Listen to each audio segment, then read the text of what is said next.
कहते हैं जिंदगी इम्तिहान लेती है, लेकिन 12वीं के बच्चों का, और वो भी इतना बड़ा इम्तिहान, ये शायद पहली दफा हो रहा है। डॉक्टरी के दाखिले का इम्तिहान रद्द हो जाता है।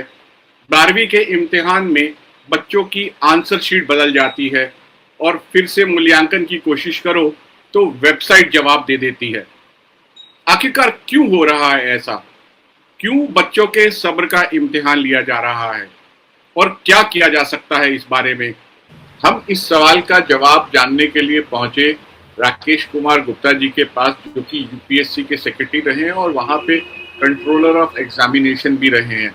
सबसे सिक्योर एग्जाम माना जाता है और देश के आला ब्यूरोक्रेट्स का चुनाव किया जाता है इस एग्जाम के जरिए। क्या वजह है सर? देखिए, ऐसा है, कोई भी एग्जामिनेशन जो करवाना होता है, चाहे वो मैनुअल सिस्टम हो, चाहे वो कंप्यूटर बेस्ड सिस्टम हो, जैसा भी हो, हर एक स्टेज पे बहुत केयरफुली प्लान करना पड़ता है, आइडेंटिफाई करना पड़ता है कि क्या क्या प्रॉब्लम्स आ सकती हैं और उनकी जो है सॉल्यूशन क्या होंगी। ये बहुत ज़रूरी है तरीके से सोचना, करना, प्लानिंग करना, और ये इसके लिए काफ़ी एक्सपीरियंस भी होना चाहिए एग्ज़ाम करने का और करवाने का। और दूसरा ये कि जो भी और एजेंसीज एग्ज़ाम करवा रही हैं और अगर कहीं ग्लिचेस आए हैं, उनको भी स्टडी करना ज़रूरी होता है कि ऐसा क्यों हो रहा है। अब आपने बात उठाई, सबसे पहले एग्ज़ाम लीकेज की बात करते हैं। जैसे नीट का एग्ज़ाम लास्ट ईयर या शायद 1 साल पहले लीक हुआ था। वो लीकेज शायद मेरे ख्याल से एग्जामिनेशन सेंटर से या उस टाइम पे हुआ था। उसके बाद जो इस बार का लीकेज हुआ है नीट एग्ज़ाम का, वो तो पेपर सेटर के लेवल पे ही लीक हुआ है। इसका मतलब है कि हर एक स्टेज पे जो एग्जामिनेशन करने का तरीका होता है, जैसे चाहे एग्जामिनेशन में पेपर सेटिंग है, पेपर प्रिंटिंग है, पेपर डिस्ट्रीब्यूशन है, एग्जामिनेशन सेंटर्स हैं, किसी भी स्टेज पे पेपर लीक हो सकता है, उसमें गड़बड़ हो सकती है। उसको प्लग करना, उस पर ध्यान रखना बहुत ज़रूरी है। उसको अगर आप जरा से भी, जो लीकेज करने वाले लोग हैं वो भी वीकेस्ट पॉइंट, वीकेस्ट लिंक ढूंढेंगे सिस्टम का और उसको फटाक से वो एक्सप्लॉइट करने की कोशिश करेंगे। तो इसलिए ये तो एक तो प्रॉब्लम ये है। दूसरी आपने बात की टेक्निकल ग्लिचेस की, जैसे इस बार CUET में कह रहे हैं जो कंप्यूटराइज एग्जाम्स होते हैं उनमें हो सकता है। देखिए, टेक्निकल ग्लिचेस आ सकते हैं, पर टेक्निकल ग्लिचेस का जवाब होता है प्री प्लानिंग, एस्टिमेट करना कि कितने लोड पड़ेगा सिस्टम पे, जो आपके सेंटर्स हैं वो अच्छे हैं कि नहीं हैं, और आपके जो सर्वर्स हैं वो उस कैपेसिटी के हैं भी कि नहीं है। ये नहीं कि आपने प्लान किया 1 लाख का, पैसे बचाने के चक्कर में या जो भी वजह से आपने सर्वर छोटे लगा दिए या कैपेसिटी के लगाए, ये सब तो प्री प्लानिंग है। उसके बाद भी कभी कभी मान लो बिजली फेल हो गई या इंटरनेट फेल हो गया बीच में, वो सब ग्लिचेस आ सकते हैं। उसके लिए आपको पहले से प्लान करना पड़ेगा कि अगर मान लीजिए बिजली फेल हो जाती तो क्या हमारे पास एडिक्वेट बैकअप है, अगर इंटरनेट फेल हो जाता है तो क्या हमारे पास ऑल्टरनेटिव सिस्टम है जिससे कि हम एग्ज़ाम को बगैर इंटरनेट के भी कर सकें। ये सब चीज़ें सोचनी पड़ती हैं और प्लान करना पड़ता है। अगर आपने बहुत सारी चीज़ें प्लान की हैं तो definitely chances of failure are very less, या अगर फेलियर होता भी है तो उसका करेक्टिव एक्शन लेना तुरंत हो जाता है पॉसिबल। अब आप कह रहे हैं क्या ये पॉसिबल है? बिल्कुल पॉसिबल है कि एग्ज़ाम बिल्कुल सुचारू रूप से हो बगैर किसी परेशानी के, और ऐसे एग्ज़ाम होते भी हैं। हमें पता तो वही रखते हैं जहाँ एग्ज़ाम में प्रॉब्लम आई है। बाकी इतने सारे एग्ज़ाम हो रहे हैं तो ये ज़रूरी थोड़ा कि हर एक एग्ज़ाम में प्रॉब्लम आई है। हाँ, प्रॉब्लम्स आजकल, एक तो एग्ज़ाम बहुत बड़े पैमाने पे हो रहे हैं, बहुत बड़े पैमाने पे 15-15 लाख, 20-20 लाख कैंडिडेट्स हैं, कई सेशंस में एग्ज़ाम हो रहे हैं और पूरी कंट्री में फैला हुआ एक सेंट्रलाइज एग्ज़ाम है। तो ये सब तो हमारे लिए दिक्कत पैदा करते हैं और इसी के लिए हमें चैलेंजेस हैं। पर एक चीज़ मैं कहना चाहूँगा इसमें कि जो ऑर्गेनाइजिंग, जो लोग ऑर्गेनाइज कर रहे हैं एग्ज़ाम्स को, they have to be properly equipped. मैंने कहीं सुना है, मुझे एग्जैक्टली ऑथेंटिक तो नहीं पता, पर जहाँ तक नेशनल टेस्टिंग एजेंसी की बात है वहाँ पे मैन पावर तो सरप्राइजिंगली बहुत कम है। मतलब मैंने सुना यही है कि 100 से कम लोग हैं जो कि प्रॉपरली एम्प्लॉयड हैं NTA द्वारा, और वो एग्ज़ाम कर रहे हैं। आई थिंक NTA के नंबर ऑफ कैंडिडेट्स और नंबर ऑफ एग्जामिनेशंस देखें तो it's probably the largest examining body in the world, अगर आप नंबर्स के बात करें तो इतने बड़े काम के लिए आई एम रियली सरप्राइज कि उनके पास एडिक्वेट जहाँ तक स्टाफ है वो मेरे ख्याल से बिल्कुल भी नहीं है। और इस सूरत में फिर क्या होता है कि सारा काम आपको आउटसोर्स करना पड़ता है, आपके पास और कोई चारा नहीं है। आउटसोर्सिंग तो मैं ये नहीं कह रहा कि बहुत खराब चीज़ है, मगर आउटसोर्स करते वक्त ध्यान रखना पड़ता है बहुत केयरफुली कि किसको दे रहे हैं, उसके ऊपर प्रॉपर नज़र सुपरविजन रखी जा रही है कि नहीं जा रही है। इतने कम स्टाफ के साथ मेरे हिसाब से इतना बड़ा काम एनटीए के बस का आगे और मुश्किल होता जाएगा, बढ़ता जाएगा एग्ज़ाम का लोड। तो इसलिए ये बात जो है सरकार को मेरे ख्याल से सोचनी चाहिए, प्लान करना चाहिए कि क्या हम एनटीए को ओवरलोड तो नहीं कर रहे हैं with the number of examinations. और अगर हम समझते हैं कि एनटीए के बस का नहीं है तो एनटीए कह दे भाई कि हम इतने सारे एग्ज़ाम, इतने बड़े एग्ज़ाम नहीं कर सकते हैं, हमारी कैपेसिटी के बाहर है।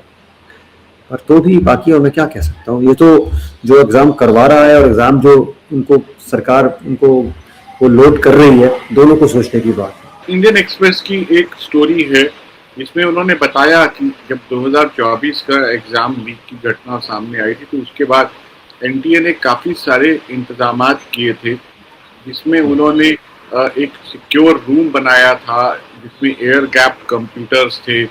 जो लोग उस रूम में जाते थे उनको वहाँ पे अपनी इलेक्ट्रॉनिक डिवाइसेस बाहर छोड़ के जाना होता था और उसी में ही सब ट्रांसलेटर्स और पेपर सेटिंग का फाइनल जो है वो खाका तैयार होता था। लेकिन इंडियन एक्सप्रेस की स्टोरी ये भी कहती है कि शायद अगले साल आते आते उसमें बहुत सारे जो उन्होंने खुद ही जो एसओपीज तैयार किए थे वो लगता है सही तरीके से इम्प्लीमेंट नहीं हुए, जिसकी वजह से ये सिस्टम का फेलियर है पूरा का पूरा। क्योंकि जब आप एनटीए के लेवल पर ही पेपर लीक हो रहा है तो इसका मतलब ये कि सिस्टम आपका कोलैप्स कर गया है। तो नियम बनाना तो एक बात है, दूसरी बात यह है कि उन नियमों का अक्षरशः पालन करना इन लेटर एंड स्पिरिट वो बहुत जरूरी है। जो आपका अनुभव है यूपीएससी में वो क्या कहता है? जहाँ तक यूपीएससी का ताल्लुक है, डेफिनेटली वहाँ पे मैं ज़्यादा कमेंट नहीं करूँगा कि क्या करती है UPSC, because there is a matter of secrecy and right to need to know basis पे काम होता है। मगर तो भी यस, एसओपीज होते हैं यूपीएससी के अंदर भी, और कई सारी चीज़ें जो कि आइसोलेट करना, इंटरनेट के साथ लिंक मत रखना उन कंप्यूटर्स का, उनको सैंड बॉक्सिंग कहते हैं उसको, वो कर देना, वो सब स्टैंडर्ड प्रैक्टिसेस हैं जो कि किसी भी एग्जामिनिंग बॉडी के लिए ज़रूरी हैं to prevent leakage. But that will prevent leakage only at this level of paper setting या पेपर ट्रांसलेशन में भी। मगर paper leakage at time of printing, at the time of distribution of papers, at the time of actual content of examination, वो तो तब भी possible है। तो ये तो हर एक स्टेज की कड़ी को आपने सेट करके देखना है। तो मैं ये कहूँगा यूपीएससी में तो सारे प्रिकॉशंस लिए जाते हैं जो कि आप बता रहे हैं, उस तरह के प्रिकॉशन जरूर होते हैं, पक्की बात है। सर दूसरी बात ये है कि इतने बड़े पैमाने पर नीट का एग्जाम लिया जाता है, करीब 25 लाख बच्चे होते हैं। आपको लगता है कि इस एग्जाम को अब कुछ हिस्सों में बांट देना चाहिए to manage it more prudently and easily? बिल्कुल, absolutely I would agree with you कि 25 लाख लोगों का एक साथ एग्जाम कराना इज टू कॉम्प्लिकेटेड, टू बेकार। देखिए ऐसा है, ये एग्जाम करवाने वाले तो आउटसोर्स कंपनियां ही हैं, हमारे अपने रिसोर्सेज तो है नहीं। और कंपनियां तो क्लेम करेंगी कि हम तो बड़े से बड़ा एग्जाम कर सकती हैं, पर ये तो आपकी अपनी सुपरवाइजन एस्टिमेट है देख के कि क्या वो वाकई कर पाएंगे। क्लेम तो बहुत लोग बहुत कुछ करते हैं। अब जैसे ये जो OSM वाला जो प्रॉब्लम है, ऑन स्क्रीन मार्किंग वाला, that's a very very major step and a very positive step in evaluation. देखिए world over on stream marking की प्रचलन है। बड़े बड़े बोर्ड जो हैं, IB है, ये अमेरिकन और ब्रिटिश बोर्ड्स हैं, अधिकतर हमें ऑन स्क्रीन मार्किंग सिस्टम होता है। तो ये बात नहीं कि और जगह नहीं होता है, मगर जिस तरह से हमारे यहाँ इम्प्लीमेंट किया गया वैसे नहीं होता है, जहाँ तक मुझे पता है। बेटर ही होता कि NTA before going into this should have studied very carefully कि क्या प्रैक्टिसेस, अच्छी प्रैक्टिसेस फॉलो की जाती हैं by these boards which are not secret, I would say, and they should have studied it very carefully and tried to implement similar standard practices. For example, I give you a simple example. जैसे ये report आया है कि कई जगह जो आपके papers थे, आंसर स्क्रिप्ट जो स्कैन की गई, वो अच्छी तरह स्कैन नहीं हुई और उनमें जो है बहुत ही लाइट स्कैनिंग हुई, पढ़ने लायक वो एग्जाम आंसर शीट नहीं थी, इवैल्यूएट नहीं कर पाए उनको अच्छी तरह से। इसका सबसे बढ़िया एक ज़रूरी इंपॉर्टेंट जो स्टेप था वो ये था कि candidate should have been asked, in fact directed, to use black ink only क्योंकि हमें पता है कि ब्लैक इंक वाइट पेपर पे बेस्ट कॉन्ट्रास्ट देती है और उसमें स्कैनर्स जो है मोस्ट इफेक्टिवली काम करते हैं। अगर आपको कंप्यूटर के द्वारा स्कैन करना है शीट्स को तो candidate should write in black ink only and the paper also to be use should be pure white rather than off white. तो इसलिए दोनों आंसर शीट्स जो है ब्लैंक आंसर शीट्स और कैंडिडेट्स के जो पेन हैं उनके बारे में रेगुलेशन बनाना ज़रूरी है। मेरे को पता नहीं वैसा रेगुलेशन किया था, यहाँ तक मुझे पता है नहीं किया गया शायद। दूसरा जो है आजकल जो स्कैनर्स बड़े बड़े आते हैं, दो किस्म के स्कैनर्स होते हैं। एक होता है जिसको कहते हैं बुक्स के स्कैनर टाइप, जिसमें कि बाउंड शीट्स को भी हम स्कैन कर सकते हैं। पर बाउंड शीट्स को स्कैन करने में प्रॉब्लम होती है कि जब वो बाइंडिंग होती है तो जब खोलते हैं इस तरीके से तो जो कोने पे लिखा होता है आपको पता है वो थोड़ा सा हेजी हो जाता है। इसकी सोल्यूशन बड़ी सिंपल ये है कि आपको आंसर शीट को काट देना पड़ेगा, कट करके इसको स्प्लिट करके उनको इंडिविजुअल शीट्स बना देना। उसके बाद वो फ्लैट स्कैनर से ऑटोमेटिक डॉक्यूमेंट फीडर से स्कैन हो सकती हैं। प्रॉब्लम ये है कि एक बार आप काट देंगे उसको फिर वो आंसर शीट जो है अगर इधर उधर हो गई, पेजेस मिक्सअप हो गए तो गड़बड़ हो जाएगी। इसको बचाने के लिए भी बहुत सारे तरीके हैं कि आप हर एक आंसर शीट की बार कोडिंग करिए। बार कोडिंग पढ़ लेगा मशीन और उसको सॉर्ट कर देगा कि कहीं गलती नहीं होगी। मगर ये सब चीज़ें प्लान करनी पड़ती है। मैं ये नहीं कह रहा हूँ कि नहीं किया होगा, पर लगता नहीं मुझे कि इस बार एनटीए ने इस तरह की सिस्टम्स को ध्यान से देखा और परखा और इसीलिए ये प्रॉब्लम्स आई थी। और सबसे बड़ी बात यह है कि मेरे ख्याल से शुरू में ही एकदम इतने बड़े स्केल पे एग्ज़ाम कराना बगैर टेस्टिंग के, बगैर पायलट के, बगैर छोटे लेवल पे, छोटे स्तर पे, रीजनल स्तर पे पायलट करके, मेरे ख्याल से तो ये 5 साल का प्रोजेक्ट होना चाहिए कि पहले साल हम छोटा करेंगे, फिर और बड़े, फिर धीरे धीरे देखेंगे वेंडर जिसको हमने सिलेक्ट किया है वो ठीक तरह से काम कर रहा है नहीं कर रहा, अगले बार अगर ज़रूरत हुई तो चेंज भी करें। तो ये सब करने के बाद धीरे धीरे धीरे धीरे सेट होता है सिस्टम 4-5 साल में। पर अनफॉर्चुनेटली हमारे यहाँ OSM जो है और बोर्ड्स भी कर रहे हैं, हमारे यहाँ जो स्टेट बोर्ड्स हैं कुछ कर रहे हैं मैंने सुना, तो उनसे उनके एक्सपीरियंस को भी देखना चाहिए था कि उनका क्या एक्सपीरियंस है। प्रॉब्लम यह है कि CBSE is a very very big board, 25 lakh candidates हैं, एक साथ इतने बड़े एग्जाम को एकदम OSM में चेंज करना was a risky venture. It was a very bold but risky venture. I only hope कि they improve it and not go back to the manual mode. Unfortunately ऐसा भी होता है कई बार कि अगर आप फेल हो गए एक बार OSM करने में तो सेकेंड टाइम यू लाइक कि हम अब नहीं करेंगे, हम तो पुराने ढर्रे पे चल रहे हैं। आई थिंक बेहतर ये होगा कि वो अपनी गलतियों से सबक सीखें और उसको ठीक करें। लेकिन going back to manual system, that again भी मैनुअल सिस्टम के बड़े नुकसान भी हैं जो कि अवॉइड करता है OSM, वो आप फिर दोबारा उसी में चले जाएंगे मेरे विचार से। This is my personal view. Unless कि अगर आप वो ठीक नहीं कर सकते, वो आपको लगता है कि हम कर ही नहीं पाएंगे OSM, या OSM पायलट लेवल पे कर लीजिए पहले instead of covering it for the entire exam. आप कई बार तो मैं कहूँगा कि I would suggest that have OSM for some answer sheets, parallel में उनको मैनुअल चेकअप भी करा लीजिए, फिर दोनों को मैच करके देख लीजिए। तो that is how you do it, you gain experience. लेकिन ये प्रोग्रेसिव स्टेप तब डिफीट हो जाता है कि जिस कंपनी को आप स्कैनिंग के लिए कॉन्ट्रैक्ट देते हैं उस पे सवाल खड़ा हो जाता है। कोर फंक्शन जो है वो आप आउटसोर्स कर रहे हो, जिसमें कि इवैल्यूएशन है, और जिसमें कि इवैल्यूएशन तो शायद आप आपके टीचर्स कर रहे हैं, पर उसके अंदर एक बहुत इंपॉर्टेंट कड़ी है OSM की। आप ऑन स्क्रीन स्कैन कर रहे हो क्वेश्चन पेपर को, उनको भेज रहे हो, तो इसलिए कोर फंक्शन को जब आप दे रहे हो किसी को तो आपका वेंडर सिलेक्शन तो बहुत ही ज़्यादा केयरफुली होना चाहिए, उसको कैजुअली नहीं कर सकते हैं। और मेरे विचार से, this is my personal view, जो मैंने पढ़ा है मीडिया रिपोर्ट्स में ये आया है कि शायद ओनली 2-3 वेंडर्स को प्री क्वालिफाई किया गया और उसके बेसिस पे जो है जो लोएस्ट जिसने बिड कोट किया उसको दे दिया गया। मेरे ख्याल से sometimes in these matters we are being penny wise and pound foolish. या तो हमने जो अपने जो मापदंड थे वो इतने डाइल्यूट कर दिए कि वो लोग जो कि जैसे मान लीजिए आप स्कैनर्स की बात करें, जो बड़े हाई लेवल इंडस्ट्रियल स्कैनर्स होते हैं वो लाखों रुपए के आते हैं, ठीक है। तो अगर मैं उनको यूज़ करूँगा तो मेरी कॉस्ट ऑफ स्कैनिंग बढ़ जाएगी, मेरे को टेक्निकल मैन पावर भी अच्छी चाहिए होगी। हो सकता है मेरे पास उस तरह की चीज़ें ना हो और मैं चलाऊँ कि नहीं जी मैं तो नॉर्मल स्कैनर से भी कर लूँगा स्कैनिंग का काम, अच्छे हैं वो, काम हो जाएगा। तो ये जो है फिर आप कॉम्प्रोमाइज़ कर रहे हो क्वालिटी पे, है ना। और उसमें हो सकता है उस बंदा जो है कहे जी कि मैं तो सस्ते में कर दूंगा compare to the more expensive output. पर आपको देखना ये है कि आप चाहते क्या हो, क्या आपका काम चल रहा है इससे। मेरे हिसाब से इतने बड़े स्केल पे आपको करना है तो you have to use the best possible machines, systems which are available in the industry, not only in India, worldwide. You have to study that because आपका जो scale of operation है वो किसी भी तरीके से दुनिया के किसी कोने के काम से कम नहीं है, challenges ज़्यादा ही हैं बल्कि, तो इसलिए you should use the best possible technology.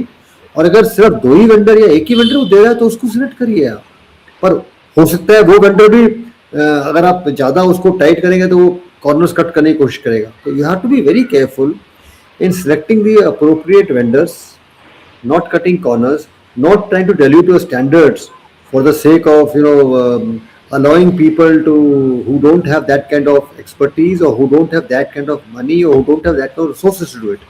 Otherwise खमियाजा तो हमें ही भुगतना पड़ता है ना स्टूडेंट्स को ही.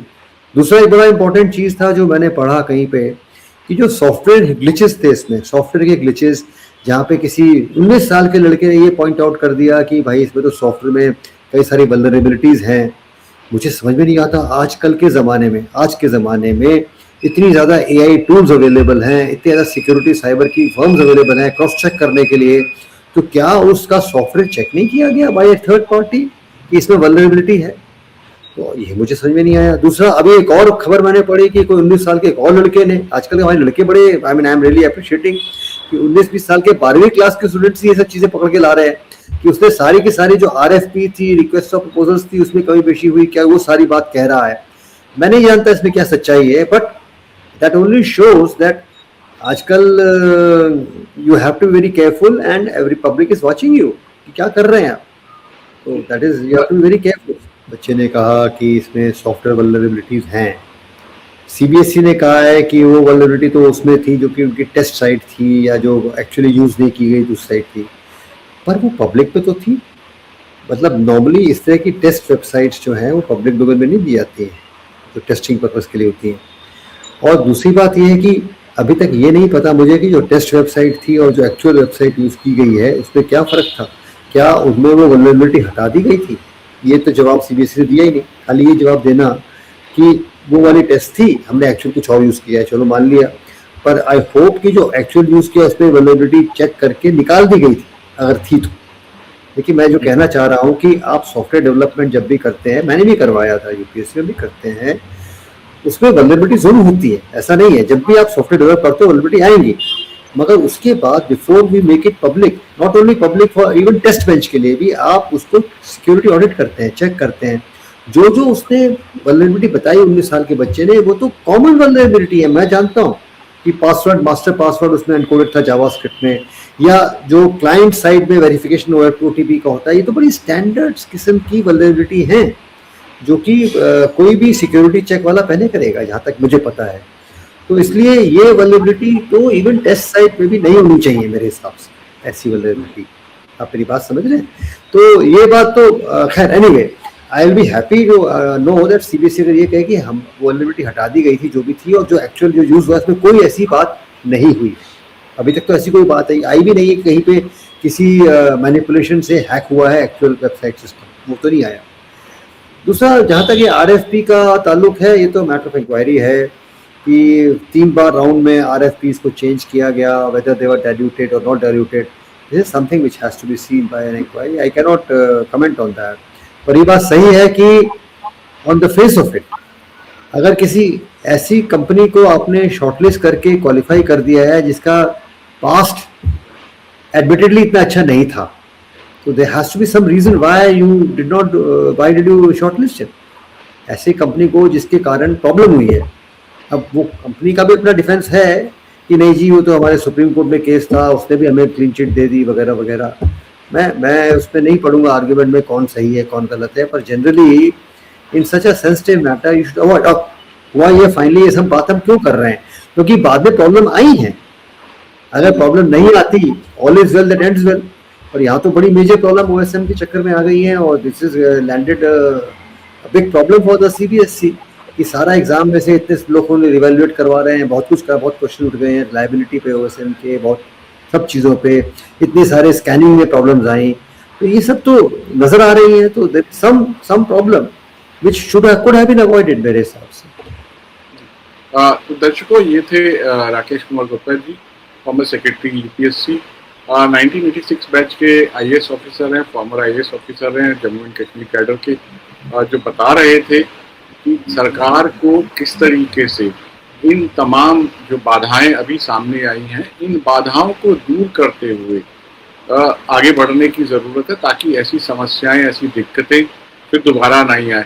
इसको मैं आपको फिर से याद दिलाना चाहूँगा कि 2 हफ्ते पहले हमने सर से बात किया था कि यूपीएससी किस तरीके से ज़ीरो लीक्स मेंटेन करता है। उस बातचीत का लिंक भी आपको इस बातचीत में उपलब्ध रहेगा, आप जाके उसको देख सकते हैं। फिलहाल के लिए राकेश जी, आपका बहुत बहुत शुक्रिया चर्चा में शामिल होने के लिए। Thank you.